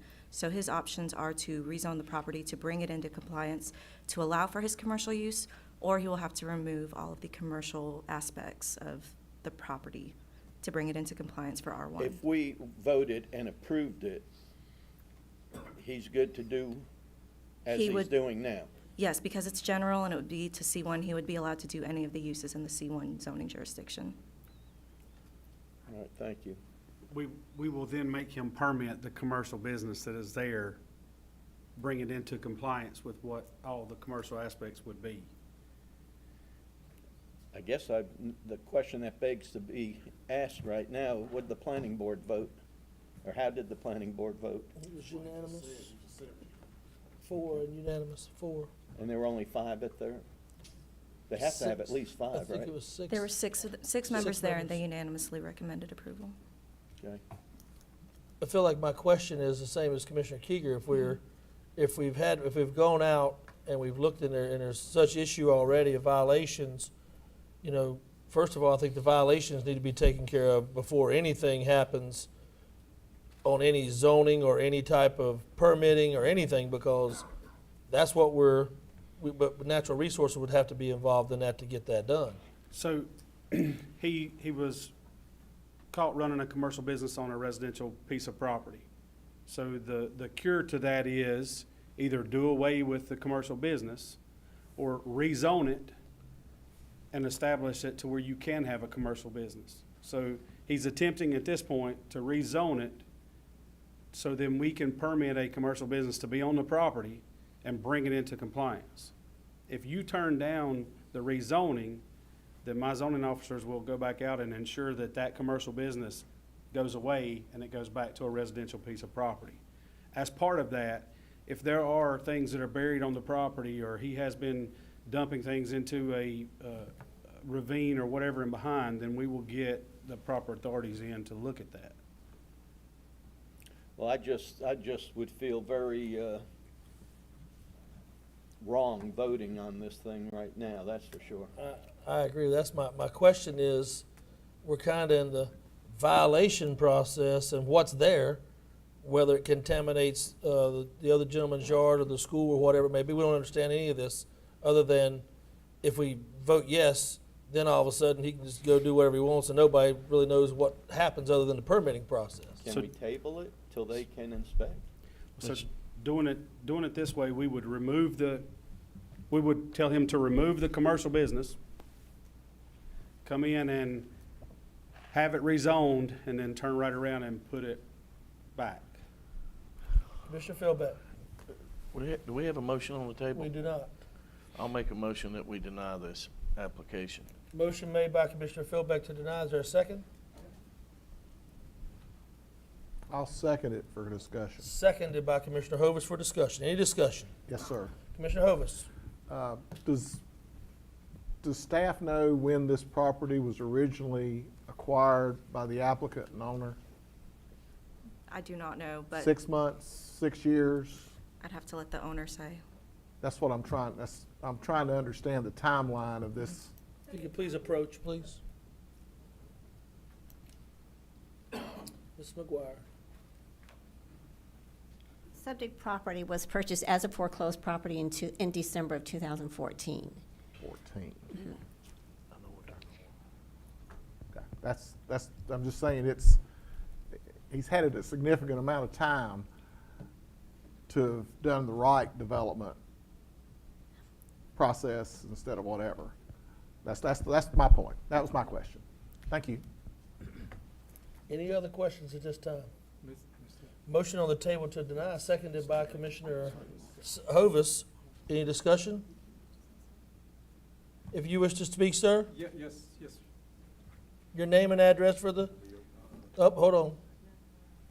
I'm sorry, we're not allowed right now because we're not in public hearing. We're done. We'll just have to vote. I'm sorry, sir. All right, so we have a motion on the table by Commissioner Philbeck to deny the claim or the rezoning, seconded by Commissioner Hovis. We're through with discussion. We'll have to have the vote. All in favor? All opposed? 5-1, Madam Clerk. For the record, Yep. why I opposed was that there are so many uncertainties yet. I agree. And he can always come back now. I mean, he has that option. The County Commission will now take citizens' comments on public hearing zoning map change Z22-17 Duncan and Smith LLC is the applicant. Again, Ms. Kimberly, long-range planner, please go with your comments. Thank Mr. you, Chairman, Mr. Chair- oh. before you Whoa, move on whoa. to the next Yeah. hearing, it's, I wanted to talk about the request to rezone the property in question from the It R1. failed. Sorry? It failed. The consistency statement as well? There's an Inconsistency inconsistency statement. statement. But the voting was not even, okay, sorry, I apologize. Oh, no, Mr. Chairman. The request to rezone this property from the R1 zoning district to the C1 zoning district is inconsistent with the comprehensive land use plan. It's a subject parcel. It's in the riverfront Gaston area. Key issues for citizens in this area include preservation of open space and maintaining the rural feel of the area. Thank you, Mr. Chairman. The county will now take citizens' comments on public hearing zoning map change Z 22-17 Duncan and Smith LLC. Ms. Kimberly, I apologize. Please take your You're time. good. Thank you, Mr. Chairman. Z22-17 is a general rezoning request to rezone a portion of parcel ID 306776. The applicant and property owner is Duncan and Smith LLC, and the request is to rezone the R1 portion of their lot to the C3 zoning district with US and CH overlays. The subject parcel is located south of Gastonia's city limits. It is in the Garden-Gaston area of the Comprehensive Land Use Plan and has a future designation of rural center. Rural centers exist where transportation and communities exist to support it. Houses and businesses are close together and built close to the roadway. This parcel went through the rezoning process back in 2020. The property owner since has purchased additional land and recombined the parcels, which created a split zoning situation. This map shows the piece of the land that was purchased. The owner is requesting to match the C3 zoning that is on the front half of the parcel. As we zoom out, we see more C3 zoned properties surrounded by R1 zoned properties. This is typical of a rural center. This map shows who all was notified with information about tonight's public hearing, and this is the information for those property owners. Staff has not received any inquiries about this request. Staff finds that the application as presented is consistent with the Comprehensive Land Use Plan. The Planning Board also unanimously recommended approval of this request. Mr. Chairman, this concludes my presentation. Thank you, ma'am. Any comments from the applicant at this time? Seeing none, are there any citizens wish to comment on this at this time? Seeing no additional comments, any comments from the Board of Commissioners? Seeing none, I will declare the public hearing closed, and I will now ask the county attorney to summarize the planning board's recommendation. Mr. Stetzer. Mr. Chairman, the planning board's summary is as follows. They found this to be consistent with the comprehensive land use plan and recommended approval unanimously. Motion to accept. Motion by Commissioner Kieger, seconded by Commissioner Johnson. Any discussion? All in favor? It is unanimous, Madam Clerk. Mr. Stetzer, will you please provide a consistency statement? Yes, Mr. Chairman. The request to rezone this property from the C3 and R1 zoning districts to just the C3 zoning district is consistent with the comprehensive land use plan, as it will make the property heavily commercial in nature, which is envisioned in the rural center future land use designation. Rural centers provide commercial services to nearby rural communities. Thank you, sir. The County Commission will now take citizens' comments on public hearing to approve the Level 4 incentive grant for authorized of economic development agreement with Project Rock and Roll. Mr. Donnie Hicks, Economic Development Commissioner, will provide a brief overview, and once he's completed his comments, citizens' comments will be taken. Mr. Hicks. Thank you, Mr. Chairman. Tonight we're here to authorize, hopefully, a grant for one of the largest expansions the county would have in its history. The company intends to expand at about 11 people, but expend $90 million to do it, and also actually reduce traffic in the area, which is the first time in 37 years I've ever had a project that size that will reduce traffic. They're asking for a normal Level 4 grant, the one that we would offer them under our current policy. Nothing unusual, but they're looking to codify that in economic development agreement. And so we're working with the state of North Carolina on this project because they'll have to participate too for some infrastructure assistance. I'll be glad to answer any questions you have. Any citizen wishing to comment on this issue at this time? Man, it's great to be in economic development right now. Any questions from the Board of Commissioners? Just one, Mr. Chairman. Mr. Warner, go ahead, please, sir. Well, I would explore that, Mr. Hicks. How can we add 11 people to a company and reduce traffic? I'm not saying I have any great concern about it, but I'd just like to know how that's going to take place. So I'm under a non-disclosure agreement, as we all are. And Okay. if I told you what that was, it would identify the company. You'd have to kill me. Okay, Yeah. no problem. I'm not, and I can explain to Mr. Stetzer or Dr. Eagle how it works and send that to you. Yeah. We just ready to rock and roll. I'd make a motion, to Mr. approve. Chairman. Let me declare the public hearing closed, and I'll take that from you, Commissioner Phil Beck, seconded by Commissioner Kieger. And are there any comments we want to know? All in favor? It is unanimous, Madam Clerk. Thank you. The County Commission will now take citizens' comments on public hearing to approve a Level 1 incentive grant to authorize economic development agreement with Project Trim. Mr. Donnie Hicks, the Economic Development Commission Director, will provide a brief overview. Once he's completed his comments, citizens' comments will be taken. Mr. Hicks. Thank you, Mr. Chairman. This is a multi-county project being run by the state of North Carolina. We're actually the smallest portion of it. We'll get around 65, 70 new jobs, some from relocations from another state and some that will be generated as they locate. One thing in the resolution that should be corrected is it says to occupy an existing building. This would be to occupy a to-be-built building in Bessemer City. They anticipate approving this in July. The rest of the state has already approved it, so they're waiting on us to make the final announcement. They'll invest about $2 million. They'll lease roughly 85,000 square feet, and the $2 million will be a Level 1 grant, which is 5 years. Any citizen wishing to comment at this time on this issue? Seeing none, any from the Board of Commissioners? I'll add again, it's a great day to be chairman of the economic development that's going on in Gaston County. Sponsored those two big money things. It's all right. Who's the chairman? That's all that matters. Thank you, Commissioner If there are no Kieger. additional comments, I will declare the public hearing closed. Do I have a motion? Motion made by Commissioner Kieger, seconded by Commissioner Hovis. Any discussion? All in favor? It is unanimous, Madam Clerk. I'll see you next month with another one. Hey, it's the chairman, we know. Donnie and I traveled all over to get Yeah, got a good, whatever. All right, approval of the business agenda. Are there any revisions to the business agenda at this time need to be pulled? Motion made by Commissioner Hovis, seconded by Commissioner Kieger. All discussion? All in favor? Sorry, I wasn't trying to. Is unanimous, Madam Clerk. Approval of the minutes. You were provided with the draft minutes of the regular meeting March 22nd, April 26th, May 24th, and a special meeting in closed session of June 14th. Are there any revisions? Do I hear a motion to approve the minutes as any Mr. Chairman, discussion? I make a motion to approve the minutes as written in the agenda. Motion made by Commissioner Philbeck, seconded by Vice Chairman Hovis. Any discussion? All in favor? It is unanimous, Madam Clerk. We're upon citizens' recognition. Our next item is citizens' recognition. A portion of the board's agenda is set aside for the purpose of allowing the opportunity to offer comments, suggestions, and a comment period is not intended to require the commission or staff to answer questions or provide responses. Questions requiring response shall be answered as soon as possible through the Gaston County Manager's Office. Citizens' recognition will be limited to 1 hour, but it's also just 3 minutes. As I call your name, please step up to the podium, state your name and address for the record. The first citizen is Roshan McClendon.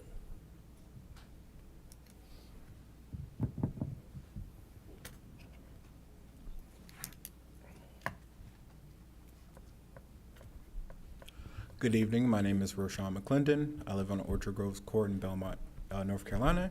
And you called me up in the middle of writing my speech. So I'll give you what I have. I'm talking on the issue of the decision by County Manager Kim Eagle to remove a photo of a same-sex couple from the Gaston County Museum of Art and History. So first, and I guess my overall opinion is flat out representation matters. Queer representation is essential as any other piece of history, even in Gaston County. Regardless of our own personal opinions or beliefs, it's very evident to all of us that the LGBTQ community has its own various contributions to our country as well as our county as a whole. So to undermine that fact, I believe is just genuinely dishonest, especially in a venue like a museum where we attempt to inspire conversation. it's confusing to me as someone who is a member of Gaston County Freedom Fighters, and I spent a whole summer debating on whether or not the statue outside should remain in its place.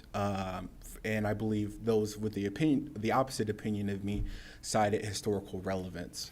So when I see that being such a fire issue, and then I see someone step into a museum and go, I don't like that, and remove it from its walls in the discussion, it's kind of hard for me to kind of swallow.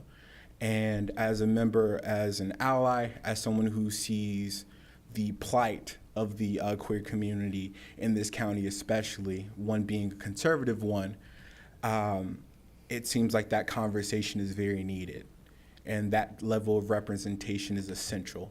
So as someone who loves this county and grew up here for over 2 decades, it really bothers me hearing people outside of our county look upon us as, dismissive, disingenuous with our principles of loving, history and conversation and debate.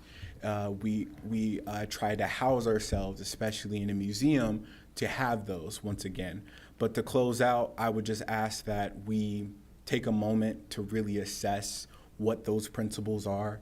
Not our own personal morality, but more so, do we really genuinely value discussion? Because this is going to be an ongoing conversation, and it's going to continue to be brought up.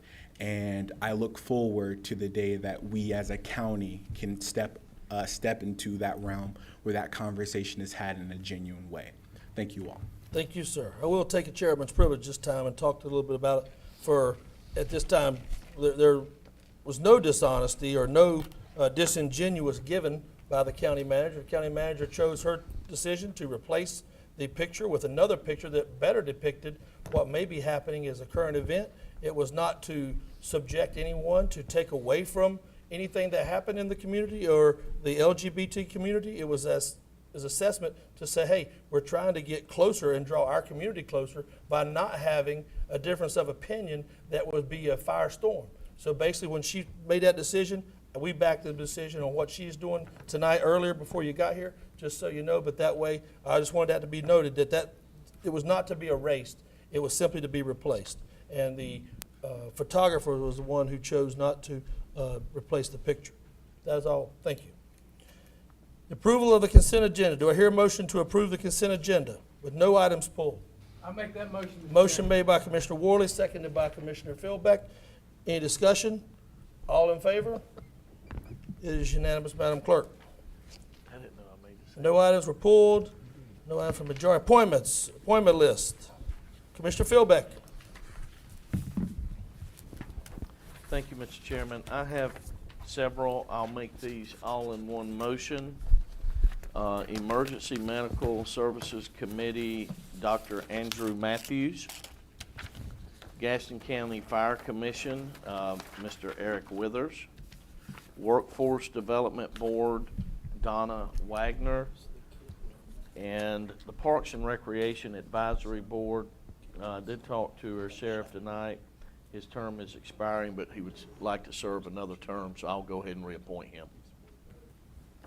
I'll second that. All in favor? It is unanimous, Madam Clerk. Commissioner Worley. None tonight, Mr. Chair. Thank you, sir. Commissioner Hovis. Thank you, Mr. Chair. I have several tonight. First is to the Health and Human Services Board, an application for Ms. Anita Sanders. The second is a reappointment to the Juvenile Crime and Prevention Council, Ms. Kathy Park. Another reappointment to the Parks and Rec Advisory Board, Mr. Stephen Amos. And a new appointment, sir, to the Workforce Development Board from Mr. Benjamin Levine. Seconded by Commissioner Worley. All in favor? It is unanimous, Madam Clerk. Mr. Johnson. Mr. Chairman, I have several also. For Gaston County Fire Commission, Joanna Fulbright. A reappointment to the Health and Human Services Board, Ms. Cheryl Loggins. Application, Health and Human Services Board, Dr. Crystal Bowie. A reappointment to the JCPC, Ms. Christy Rogers. Reappointment to JCPC, Mrs. Kristen Dormaggio. Another reappointment to JCPC's Pastor Bernardo Porter. Second. Seconded by Commissioner Keeger. All in favor? It is unanimous, Madam Clerk. Commissioner Keeger. To the Health and Human Service Board, Sue Chen, C-H-E-N, and the Transportation Advisory Board, Vincent Ginsky. Second. Second, I'll second that. All in favor? It's unanimous, Madam Clerk. I will now go to, I don't think I had any, by the way. Can't remember. There was a piece of paper in here. I did have one, I apologize. Economic Development Commission, reappointment requested for Mark Stevens to the Travel and Tourism member on that board. Second. Seconded by Commissioner Keeger. All in favor? It is unanimous, Madam Clerk. I'll now go to full board appointments. Commissioner Philbeck will love it. ETJ appointments from the Town of Cherryville Board of Adjustments, ETJ. I'll make them all as one, if that's okay with the board, just because of it's the same person on all of them. It's the Board of Adjustments, Planning Board for Mr. Mark Mooney. Second. Oh, and Matt Mooney. Second. Matt and Mark Mooney. Seconded by Commissioner Keeger. All in favor? Discussion, Mr. Chairman. Oh, yes, sir. As customary, I do not vote for ETJ appointments. I think the ETJ is unconstitutional, in my opinion, and I actually do not believe it would pass the current Supreme Court. And I do believe there's probably going to be a challenge at some point to that. That is not to these individuals that are being appointed. It's principle only. Thank you, Mr. Chairman. A lot of challenges coming out here lately. All right. Mr. Matt Mooney and Mr. Mark Mooney to the Cherryville Board of Adjustments. All in favor? Second. All opposed? 5-1, Madam Clerk. The next one is the full board to appoint the Gaston College Board of Trustees. Is there anybody wishing to be on Board of Trustees for the college? Well, Mr. Chairman. You want to nominate somebody? I'll make a motion that Mr. Thomas Keeger. All in, 3-hour meeting. All in favor of Commissioner Keeger? I'll second it, by the way. The County Fire Commission has received a vacancy from Robert Smith. I'll second that. All in favor? It is unanimous. Sorry? I'll make the motion. We're putting the horse before the carts, or the cart before the horse. Well, in your case, all carts with your Hellman's mayonnaise. All right. Let's go to the next one. Reports, Commissioner Philbeck. No reports, Mr. Chairman. I do have a comment under other matters. Commissioner Worley. I have no report. Commissioner Hovis. I have none, Mr. Chair. Commissioner Johnson. I have no reports. Can y'all have a report so I can find what I'm looking for? Commissioner Keeger. I'm good. All right, I don't have a report then because I can't find it, but anyway. So, other matter, Manager. County Manager's report. Yes, sir. Thank you, Mr. Chairman. I'm sending down copies of some flyers. We had talked about this previously. This is a continuation of the homelessness task force work that we started last year.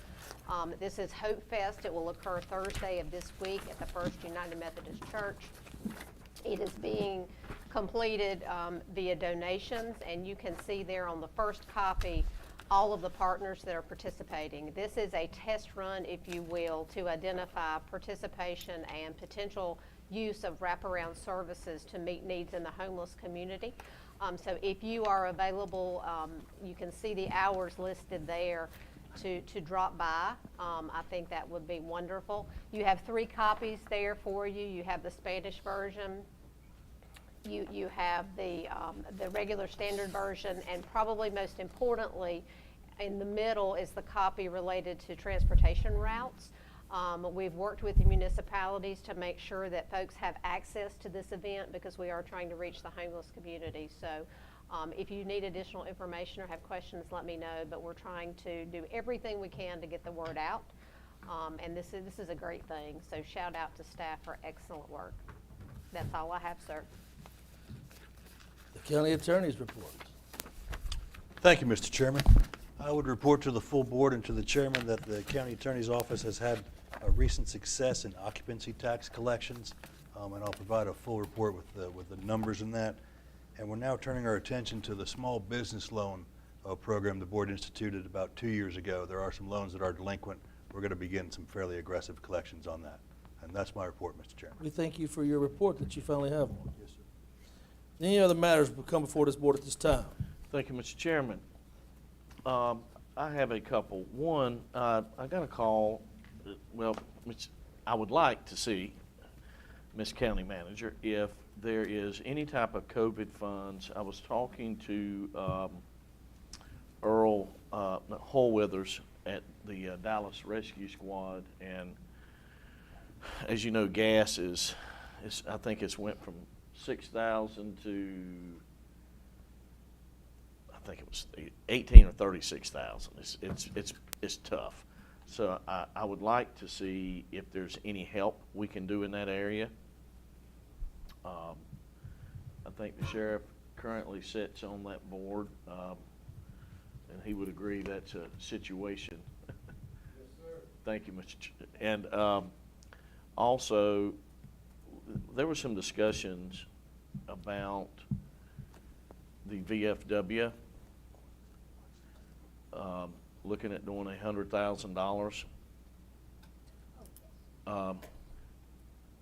from our homeless fund to work directly towards Gaston County veterans, and working with the VFW to where basically we could do some type of grant directly to our local VFW where they could help really boots on the ground local veterans who are that are homeless or getting ready to be put out. Can you give us any type of update on that? And is that something we're going to need to vote on? Is that something we can just go ahead and do? We'll need to carve out. We had some conversation around the source of funding and whether or not it would be more appropriate to use the previously allocated funds that the board identified for COVID or federal dollars. Because of the reporting requirements with the federal dollars, we do prefer from a staff perspective to use the other funds. Okay. So we can bring that back to you as soon as next month. Okay. Is that something we'll need to vote on? I don't believe so, unless you want to do something in a show of support. A vote's not necessary to send the dollars. We'll just establish the program. And within that program, will we have the necessary protocols, you know, to do an audit? And like, instead of necessarily just giving $100,000, maybe we can do it in $25,000 increments and just make sure that money goes where it needs to be? Yeah, we've had some internal conversations, if I may, Mr. Chairman, around the criteria for the use, how we would track that, what the distribution would be, and what that would look like internally. So yes, sir, we can bring that back as information. Okay. And maybe we could have a meeting scheduled. Sure. Okay. And I do think the public doesn't know that, but this is something we've been working on. You know, again, taking $100,000 of the money, not only helping their homeless population, but also taking it a step further and working with our local VFW and allocating those dollars directly, you know, boots on the ground, to help our local veterans in Gaston County. And I think that's a big deal. I don't know of any other county that's doing that, that I know of. But I think it's a good thing. Thank you, Mr. Chairman. Thank you. Absolutely. And just to be clear, we're looking at funds that are remaining that the board set aside when the pandemic began, right, so that we're not encumbered with those reporting requirements for federal dollars. Correct. Okay. Thank you. Any other matters come before this board at this time? Well, I would like to say something for Mark Lamphere for the cooling stations being put out right now during the summer. Unfortunately, you didn't put one at the ball game last night where it was about 8,000 degrees. But thank you for what you're doing and what our teams are doing out in the gyms. Outfits are going out there and doing a great job. I also want to recognize the Sheriff Cloninger and Commissioner-elect Kathy Cloninger. And also, you see back there the board chairman for the museum is back there as well. This concludes our meeting for tonight. Our next BOC meeting will be here in the Harley B. Gaston Forum, July 26th at 6 p.m. here in the courthouse. Thank you for watching. If you have any questions or comments, please telephone our clerk, Donna S. Buff, at 704-866-3196. Do I hear a motion to adjourn? Motion made by Commissioner Worley, seconded by Commissioner Hovis. All in favor? Good night, Snowflake.